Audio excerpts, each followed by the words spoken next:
À Souston, le Conseil régional de Nouvelle-Aquitaine, élus, acteurs forestiers du massif des Landes et organismes publics ont signé une charte de développement et de protection du chêne liégeant marensin, une avancée pour l'association Le Liège Gascon qui œuvre depuis près de 20 ans pour relancer la filière.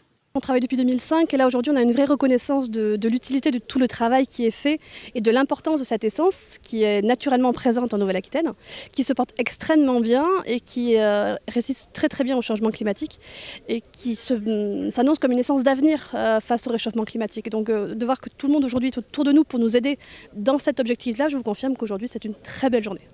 La charte prévoit donc de préserver et de renouer avec l'utilisation de la ressource locale.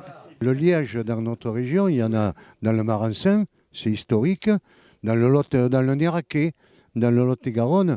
Donc l'objectif est de pouvoir réussir à remettre en production des suberets de manière à être moins dépendant d'achats qui sont à l'étranger, certes au niveau européen, et en plus ces cultures ont du sens, elles sont au croisement de l'adaptation au changement climatique, la lutte contre les incendies.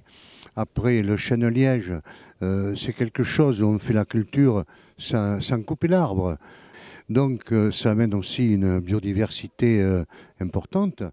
Aujourd'hui, le liège ne sert pas qu'à faire des bouchons, de nombreuses autres possibilités s'offrent aux industriels liégeurs. Ils sont plutôt sur de la niche, sur toujours de l'agroalimentaire, mais aussi avec les entreprises de luxe, et puis aussi sur des objets et sur aussi de l'industrie avec des produits à haute valeur ajoutée. Mais évidemment, on ne peut pas parler de l'industrie sans parler de la matière première. Et la matière première, elle est là. On sait que c'est une essence aujourd'hui qui va peut-être être en péril là où il est en grande quantité sur Maroc, Tunisie, Algérie et Espagne du Sud ou Portugal, où avec le réchauffement climatique et la sécheresse, il va peut-être être en difficulté, mais on sait que nous, on a encore la marge de manœuvre pour qu'il puisse se développer.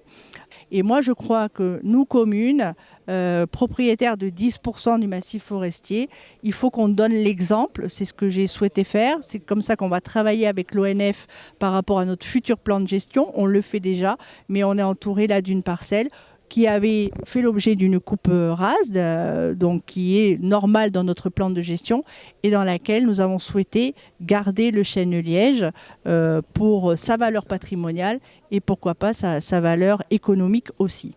Avec tous ces atouts et la volonté des élus et acteurs de la filière, les suberets landaises devraient renaître au sein de notre massif forestier.